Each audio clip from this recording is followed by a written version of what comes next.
Hello and welcome, I'm Joshua Barnes and you're watching The World Report. Let's take a look at some headlines. Schools and shelters have reportedly been struck by Israel in Gaza, killing at least 50 people. Meanwhile, an Oxfam report reveals that only 12 aid trucks have entered northern Gaza amid the continuing humanitarian crisis in the region. Russian President Vladimir Putin has pledged to retaliate following drone attacks in his territory from Ukraine. The Slovakian Prime Minister has visited the Russian leader amid reports of North Korean deaths on the Russian front line. Turkey's foreign minister has met with the new Syrian leader Ahmed al-Shara. Hakan Fidan has called for the lifting of global sanctions upon Syria while cementing Turkey's commitment to support the new leadership. Following the Magdeburg Christmas market attack in Germany, where 5 people were killed and hundreds more were injured, a suspect has been arrested for murder.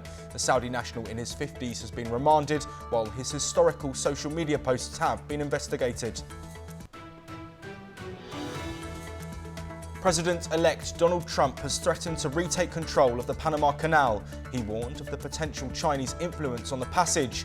The Panamanian president has responded with a sharp rebuttal to the comments. A plane has crashed in Brazil, killing all 10 people who were on board while injuring more than a dozen people on the ground. This deadly crash in the south of Brazil comes a day after a deadly bus crash that killed 38 people.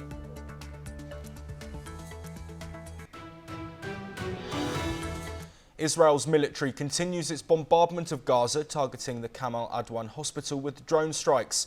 This hospital, one of the few still functioning in northern Gaza, is under threat. Patients, including women, children, remain inside with critical supplies, including fuel and oxygen, at risk. Oxfam has reported a dire humanitarian crisis. Only 12 out of 34 aid trucks permitted into northern Gaza have managed to distribute essential food and water. Delays and military obstruction have made the situation worse, with supplies of food and water remaining scarce. The international community is being urged to act. Oxfam calls for a ceasefire and unhindered aid access. People in Gaza face devastating conditions without immediate relief. The risk of a full-scale famine increases. We are joined by our correspondent, Aditya Wadwan. Aditya, I'd like to get some more information on this Oxfam report, if possible.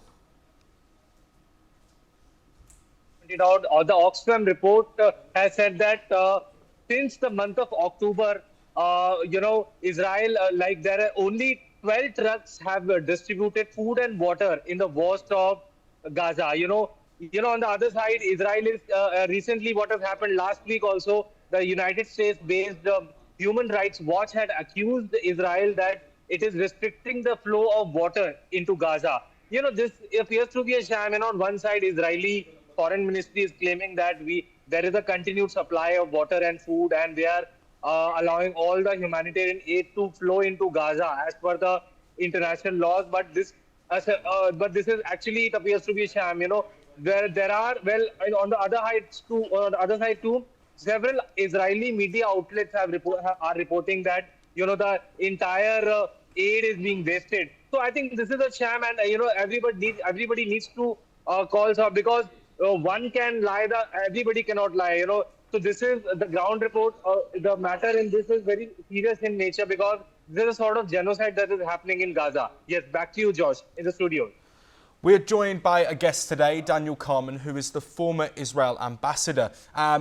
Daniel, I'd like to speak to you in response to the comments that have been made by Oxfam and looking specifically at these reports. There have been several reports from several different outlets claiming similar things and similar issues. What's the thought within Israel, and what's the response from Israel to these claims?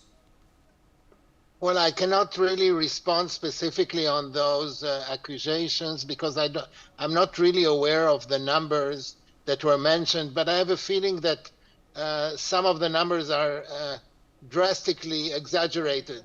First of all, if I can respond to your correspondent, throwing the word genocide has become very popular lately when dealing with Israel.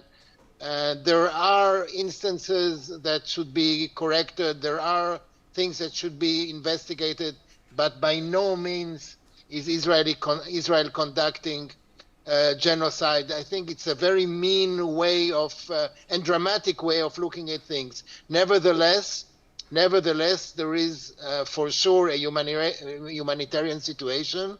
I'm not a spokesperson for the Israeli government, but I know that the Israeli government and the Israeli military is very much aware of things.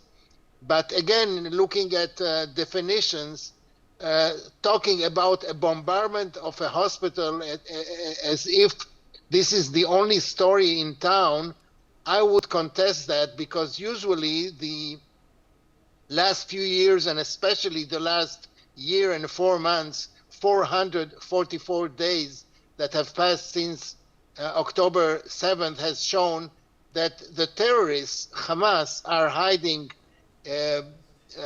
behind citizens, human shields, behind hospitals. They have their headquarters below the hospitals, and mosques and schools. So I would be very cautious in determining clear-cut data when the situation is much, much more complicated than one correspondent's headline.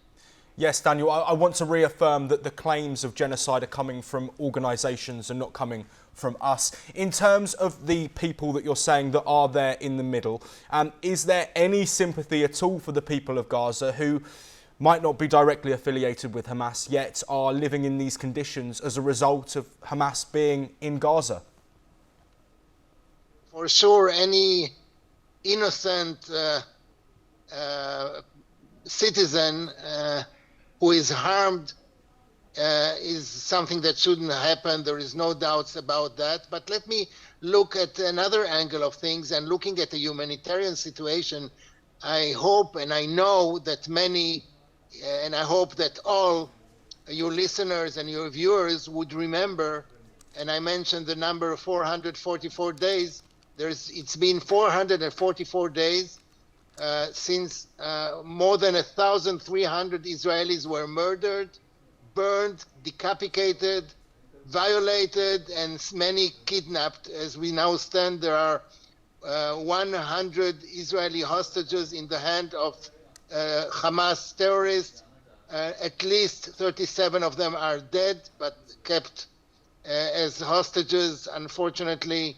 100 hostages. This is a dire humanitarian situation, and I'm not sure the international community or the international press mentions it in the same category or the same volume as it does talking about the humanitarian situation in Gaza. And both should be corrected, both should be, a solution should be made, and the solution is ending the war.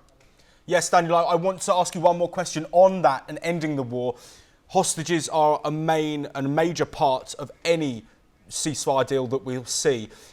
We've had reports over the previous couple of days that a ceasefire deal might be almost 90% of the way to completed. Do you think that's a reality from what you're seeing? You're, of course, joining us from Israel. Is there hope there that hostages will be returned and that the region can return to some form of normal state? Is that something you think is possible? Well, first of all, we certainly hope so, because we feel in Israel, and it touches each and every one of Israel's citizens, that the fact that there are hostages in the tunnels of Hamas to be the first priority, and there is no end of war, there is no victory, there is no any solution without the hostages, all the hostages being brought home. I don't know about normalization, because you never know. Terror has its own dynamics. I certainly hope that terror will end in the same way that I hope terrorism will end in any part of the world, including India, which has always suffered from terrorism. There is slight cautious optimism, but until the hostages are back, I will not even start smiling and saying that we are in a good shape. We should see the hostages back, each and every one of them. 100 hostages must come home and we should bring them home now, as the international community has said, unconditional and immediate release of all hostages. Daniel Carman, thank you so much for joining us live from Israel. We now move to a story that is devastating Germany and devastating Europe. A suspect in the German Christmas market attack has been presented in court. Authorities say the 50-year-old Saudi national displayed Islamophobic views while he has been linked to historical criminal cases by police. Let's find out more about this suspect in this report. As Germany mourns the death of at least 5 people after a vehicle intentionally ploughed into a crowded Christmas market, the suspect arrested in the attack has been presented in court. A suspect, identified by local media as 50-year-old Talib A, had been living and working as a psychiatry and psychotherapy specialist in Germany for 2 decades. Originally from Saudi Arabia, Talib arrived in Germany in 2006 and was recognized as a refugee in 2016. He worked at a specialist clinic in Bernburg, south of Magdeburg. He has been remanded in custody on suspicion of 5 counts of murder, multiple attempted murders and dangerous bodily harm, police say. Germany's Interior Minister Nancy Faeser told reporters that it was clear to see that the suspect holds Islamophobic views. On social media, he is an outspoken critic of Islam and has promoted conspiracy theories regarding an alleged plot by German authorities to Islamicize Europe.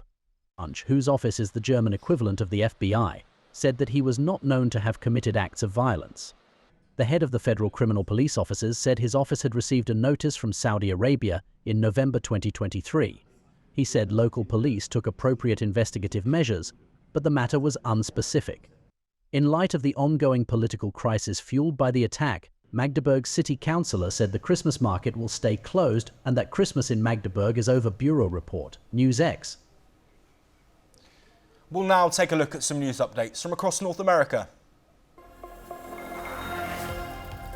Texas has filed a lawsuit against a New York doctor for prescribing abortion pills via telemedicine, challenging state laws.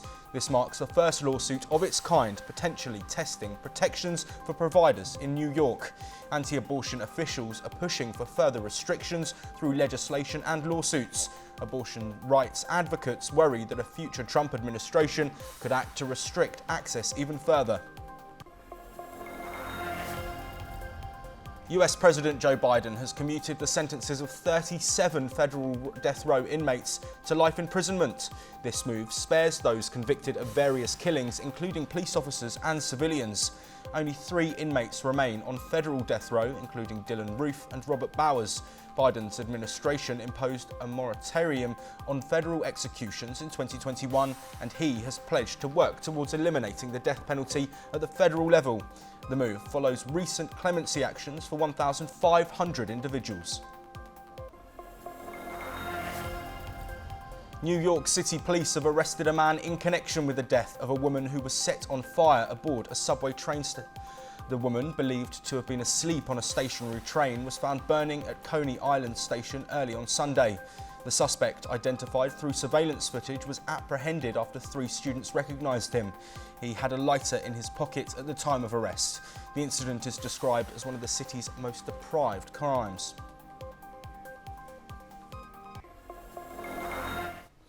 A new chapter unfolds in Syria as Turkish Foreign Minister Hakan Fidan meets the country's new leader, Ahmed al-Shara, in Damascus. The meeting follows a historic offensive that ousted longtime ruler Bashar al-Assad.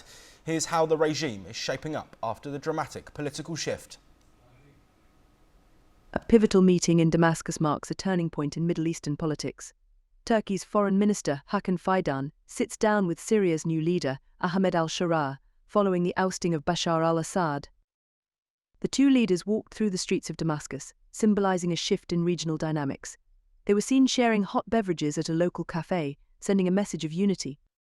فهناك خلال أيام سيعلن عن وزارة الدفاع وستشكل لجنة من قيادات عسكرية كبيرة لرسم هيكلية جديدة للجيش السوري القادم ثم ستبدأ الفصائل بالإعلان عن حل نفسها والدخول تباعا. This historic meeting comes just weeks after rebel groups led by Hayat Tahrir al-Sham launched a lightning offensive, toppling Assad's regime in just 12 days. Shara, a former HTS commander, is now steering Syria's future. Fidan hailed Syria's transformation as a historic opportunity, while denying Turkish involvement in the offensive. He assured Turkey's support for rebuilding efforts in Syria. Bu zafer sizindir ve başka hiç kimsenin değildir. Sizlerin fedakarlıkları sayesinde Suriye tarihi bir fırsat yakaladı. Bugün Suriye'nin yeniden istikrara kavuşması. Shirah's administration is moving quickly to consolidate power. Plans are underway to disband armed factions and integrate them into a unified Syrian military. However, challenges loom large. Syria faces significant economic sanctions imposed during Assad's rule. Both leaders called for an end to these restrictions to enable infrastructure rebuilding and economic recovery. وأيضا على المجتمع الدولي أن يدفع باتجاه رفع العقوبات الاقتصادية التي لحقت بسوريا جراء تصرفات النظام المجرم النظام السابق الذي قام بتصرفات معينة كما رأيتم من قتله لشعبه فنتج منه العقوبات الاقتصادية التي قامت عليه. As Syria's new administration works on uniting its fractured society, Shirah vowed to protect all communities and prevent external actors from fueling sectarian tensions. With a new leadership and changing alliances, Syria is entering uncharted territory. As the region watches closely, the focus now shifts to how this administration addresses its challenges and brings stability to a war-torn nation. Bureau Report, NewsX. We'll now take a look at the latest news updates from across Europe. Romania's President Klaus Iohannis has nominated Prime Minister Marcel Ciolacu to lead a new pro-European coalition government. This comes after a top court annulled a presidential election, causing a political crisis. Ciolacu, of the leftist Social Democratic Party, topped the polls in December's parliamentary elections. He has served as Prime Minister since June. The nomination is seen as a move to block the rise of far-right nationalists in Parliament. France is observing a national day of mourning for the victims of Cyclone Chido in Mayotte, the worst storm to hit the territory in 90 years. Flags are at half-mast and public offices hold a minute's silence. President Emmanuel Macron declared the day during his visit to Mayotte last week. The official death toll is 35, with 2,500 people injured, but authorities fear the real numbers may be far higher.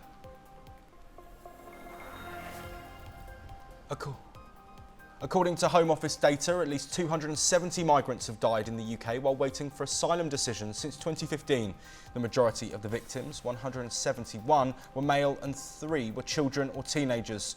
Migration charities say many of these individuals fled war and faced dangerous journeys in search of safety. The true number of deaths could be higher, as the data only includes cases the Home Office has been notified about.